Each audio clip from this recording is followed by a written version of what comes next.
on my way back to Tip City, Ohio from, I had what they call a pedal. It was 2 different stops from Meyer Distribution in Tip City, Ohio, near Dayton, and then to Cold Spring, Kentucky. They had 27 pallets that were taken off. Live unload, which was kind of an issue because there actually wasn't supposed to be anybody there that could even do the load or to take the load off.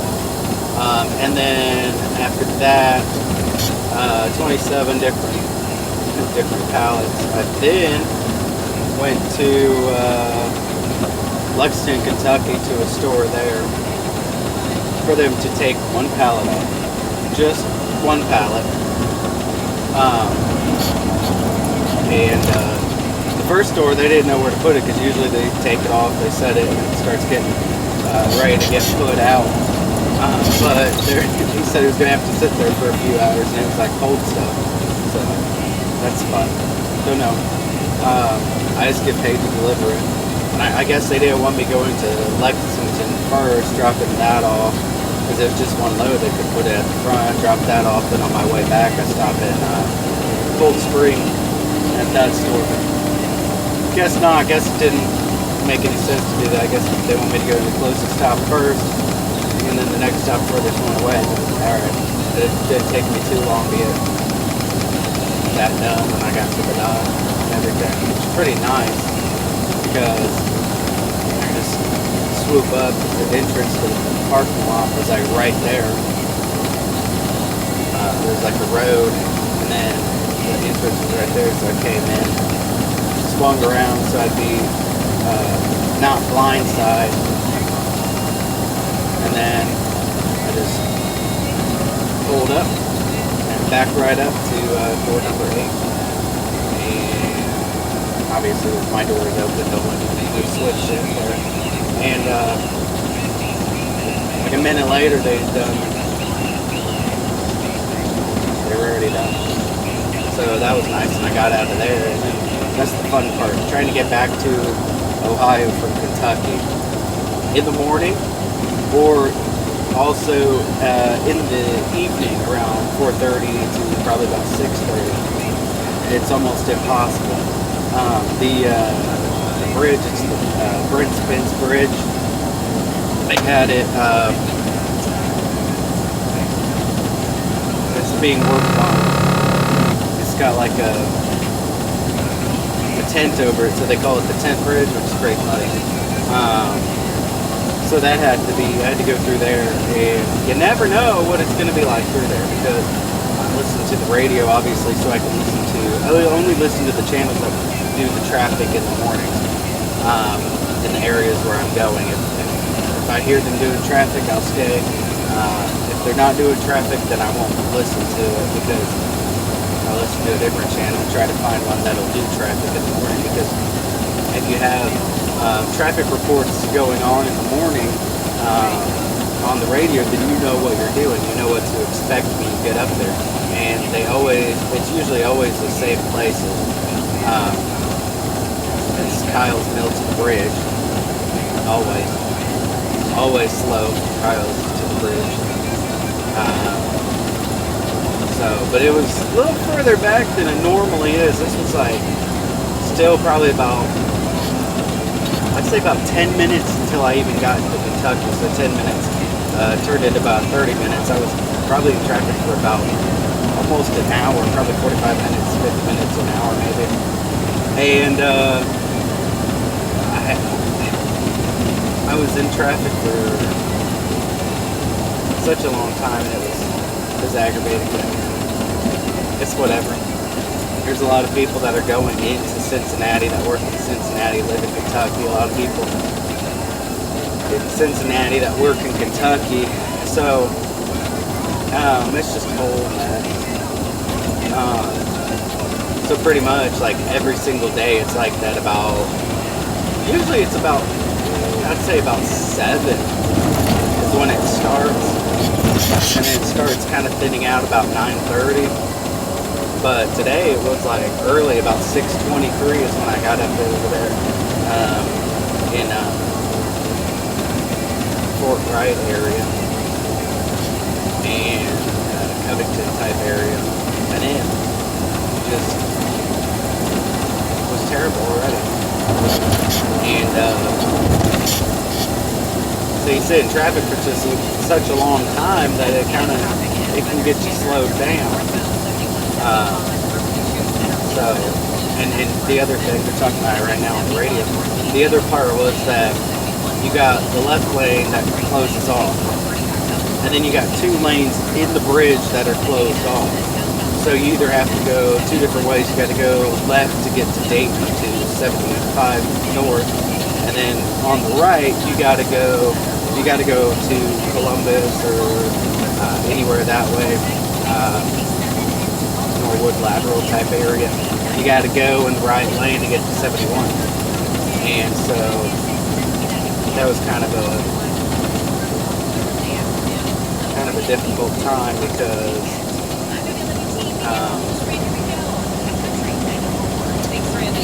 people don't really pay attention very well. I don't think they ever actually pay attention properly the way that they need to where they actually need to go. So that's always fun. People just kind of go and then they try to cut off the semi, and it's just funny. They always like Cincinnati drivers can be really, really fucking crazy. I swear. But you just gotta know how they roll. Because if you've never been in Cincinnati before and you just started driving a truck, Cincinnati can scare the shit out of you. Columbus ain't too bad. Cincinnati can scare the shit out of you if you're not aware of how it works. I mean, if you can, before you drive a semi-truck, if you live anywhere near Cincinnati, like within an hour or something, at least try to drive through it in the car, because it's not going to be that easy. You're just going to have to remember that you need to put, because I figured this out when I was in, my husband and I were in Atlanta, Georgia, and there was really, really slow traffic. It was terrible. Really, really slow traffic. It took us like 3.5 hours to get out of Atlanta area. And the reason was because Joe Biden was in town, like not like anybody really cares. But, so Joe Biden was in town, which is nice. And then, so the traffic was extremely slow, and there was this guy that we saw him like 2 or 3 times. He had this old minivan. He was at the side of the road, and then he went, cut down through downtown Atlanta or something like that, and then he pops back up. He comes up, sees the traffic, and he backs right back down the ramp. So, I mean, whatever, you know. People in Atlanta kind of do their own thing. So, pretty much, the traffic was so terrible. It took us that long to get out of there. And my air was like running really, really low. And I was like, why is my air supply so low? And it's like, keep using the brakes. But what do I do to combat that issue? Because, you know, I don't care how long, I mean, I guess after a while you would understand quite a bit of things or figure out how to fix certain situations. I didn't know, you know. I've been in traffic before and I never had an issue with that. But it was like dangerously low, almost to the red where it would pull the brakes themselves. And I didn't know what to do. So what I ended up figuring out later through a friend of mine, my husband, who is a truck driver, and he's been driving several more years than I have. I found out that if you put your engine brake on the first setting and take your cruise control, I found out why I did that. Then when you slow down, when you take your, pretty much you can put your foot on the brake, and if you put it on the first setting, if you put your engine exhaust brake on the first setting, then when you take your foot off, not the brake, when you take your foot off of the fuel pedal, it'll actually have like a braking effect. It's an engine brake, and it releases exhaust from the engine somehow. I don't know how it works. I just drive them. I ain't like build them or nothing. So it'll release exhaust from the engine, and it slows it down. So you barely even have to put your foot on the brake, which can kind of confuse people behind you. So maybe when you slow down to a certain point, because it'll take you all the way, it'll completely stop you. So obviously when somebody's behind you and it's Cincinnati and they're like right up behind you, or it's Atlanta and they're right up behind you, right up on your butt cheeks, then pretty much what you can do is you can just put your foot on the brake just a little bit, because you're already pretty much stopped. Just put your foot on that brake a little bit, and the engine exhaust will actually hold the truck in a stop position. And then you can put your foot on the brake a little bit, make people think that you're actually like stopped like a normal way, because they don't understand how it works. But all I know is if they don't see that your brakes are on, your brake lights are on, they're just going to slam into you and go right into your trailer. Because they're like, well, I guess if they're stopping, then and we've all had that happen though. Because you'll be driving and there's like some old Ford Windstar or whatever the hell don't have the brake lights aren't working, and you're going down the road and you're coming up to a stoplight, or there's traffic slowing down a little bit, or they just want to get on their brakes for some reason because they ride their brakes. Then you like don't know, because there's the perception time, which they tell you this in the trucking school. Perception time versus reaction time and stopping distance.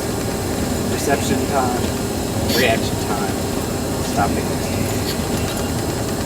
Which is from the time that you see something slowing down, or you see a hazard on the road, or you see something, to the time that truck actually avoids that or slows down or comes to a full stop. That's the whole process. The whole process, if done correctly, can take no less than 3 seconds. However, like when I started driving a truck, my reaction time would have been probably closer to 7 or 10 seconds. And that's what happens when you first start driving a truck or something, because that's how people in a car drive. People who drive in a car, that's how their reaction time is, because they're not trained the same way that Class A CDL drivers are trained to see things and to be able to adjust the speed or slow down or stop if the vehicle needs to stop. That's just how it is. But your perception time over time of driving the truck, it starts to become a lot better, and then you can do that 3 seconds, and boom, you can avoid something, you can avoid a crash, something like that. A lot of the trucks, they have sensors and stuff on them. Sometimes they don't. And when I worked at Western Express, they didn't have anything like that. They didn't have nothing. They had cruise control, and that was good. Cruise control, I don't even remember how fast you could go. I think it was like 68 or something, or 66, I don't remember. But you can put cruise control on and you can go, but if you get too close to another vehicle, it's not even going to slow down. So, that's what's going on. So yeah, right now we're heading back to Tip City, Ohio, to Meyer Distribution. And I'm going to show you what that's like when I get there, what the process is like. And then, but before that, we're going to stop over here. We're in West Carrollton, Ohio now. Mike's live here. And we're going to stop in West Carrollton. We're going to stop just right over in Dayton at Love's on Edwin C. Moses Boulevard. and then we're gonna get back on the highway, and that's probably about 25 to 30 minutes up the highway, and then take an exit on the right, turn left, turn right into Meyer. And so we're getting ready to do that in just uno momento. We're gonna do that in just a minute. Uno momento, and fuel, and I guess fueling's pretty straightforward, so I might just do like some music or something for the fueling. I mean, it's not really anything that you can't see me doing. Maybe I'll put some captions on there for things that may not be so obvious, but you know, hey, just so you know. In a later video, most likely, I'll show you how to unhook from the trailer in this video, but in a later video, probably tomorrow's video, I'm going to show you how you actually hook up to the trailer. They call it coupling, and then unhooking from the trailer is unhook. And it's a pretty easy process, and I have this like process where I can do it in like probably a minute or two or less. Probably less than 2 minutes, probably about a minute. And it's a real nice, easy process. And I'll show you how that's done. So we're just about to stop for fuel here in just a second. It's supposed to be like really hot today. It's already 73. Kentucky was like 66. Kentucky usually gets a little cool at night. Summer, really anytime I guess, which is fine. It's fine with me. Sometimes in Ohio it's just hot. Hot all the time, hot in the day, hot at night. But today it's supposed to be like 91 or something. But there's not supposed to be a whole lot of humidity, so it's supposed to be fine. Which is good, I guess. But I guess that makes it not like horrible, but it doesn't make it great because it's still hot out. Because the sun's still hot as hell.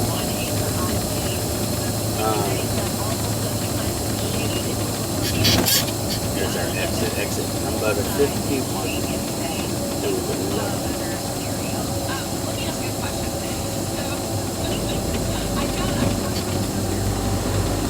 And then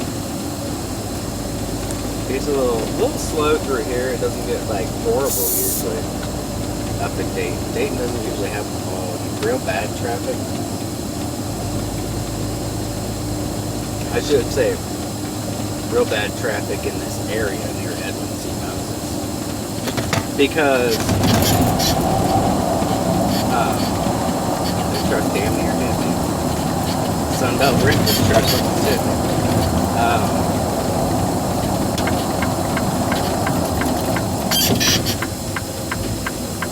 And there's a homeless guy down here. Allegedly homeless guy. All you gotta do is don't even look at them, don't like them. Because if these people are so desperate for money, then why is it that they got like the same 3 people out here all the time? These people walk down the street getting a BMW or something. So yeah.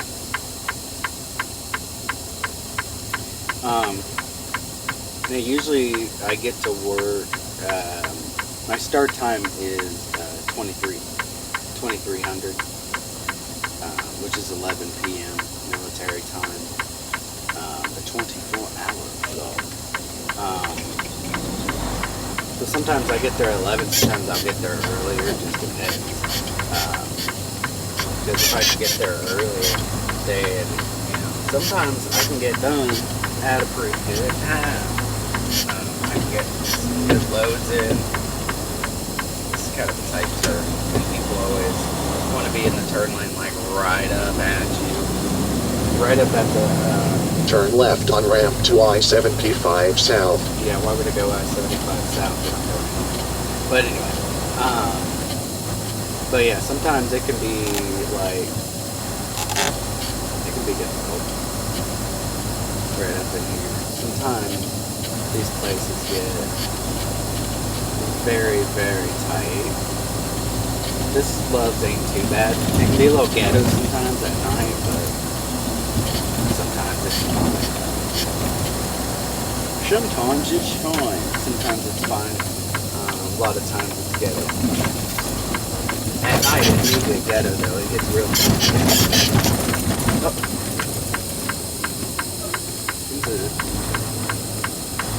A detour sign was just hit by a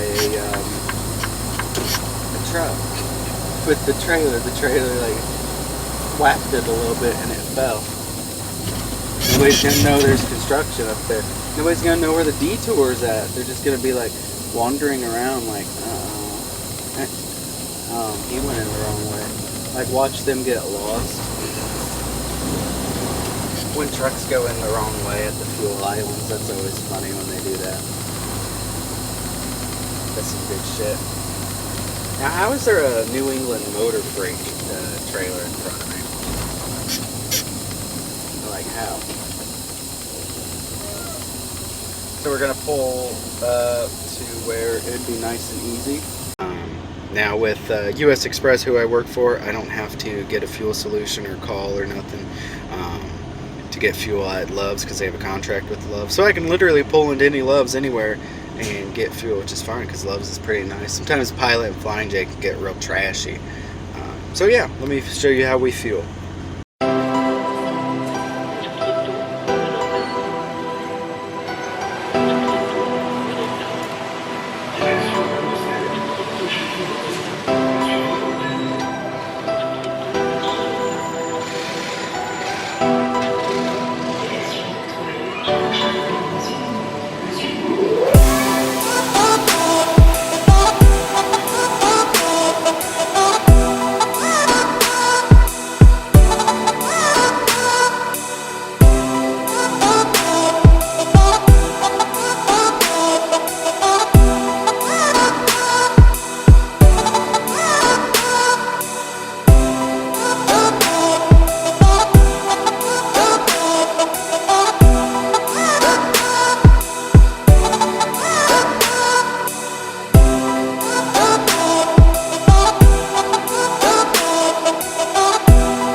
guess there's a first time for every damn thing. It was interesting. I put the diesel pump in into the tank. Start filling the roof, and then I got to walk to the other side to put that one in. This truck got 2 tanks. And this bitch on the first side, on the driver's side, wanted to fly out, like some sort of like water hose going all crazy or something. I never seen it before. It just like flew out. I went over, I put it back in there, it stopped and everything. That thing had some damn pressure to it. That fuel was coming out of there like crazy. Crazy violent. It was interesting. I had never seen it before. I had never seen that before. Got diesel fuel everywhere, but I cleaned it up as good as I could. It was just interesting. Very, very interesting. This light changed on me, most likely. No, I guess not. Usually it changes on me no matter what.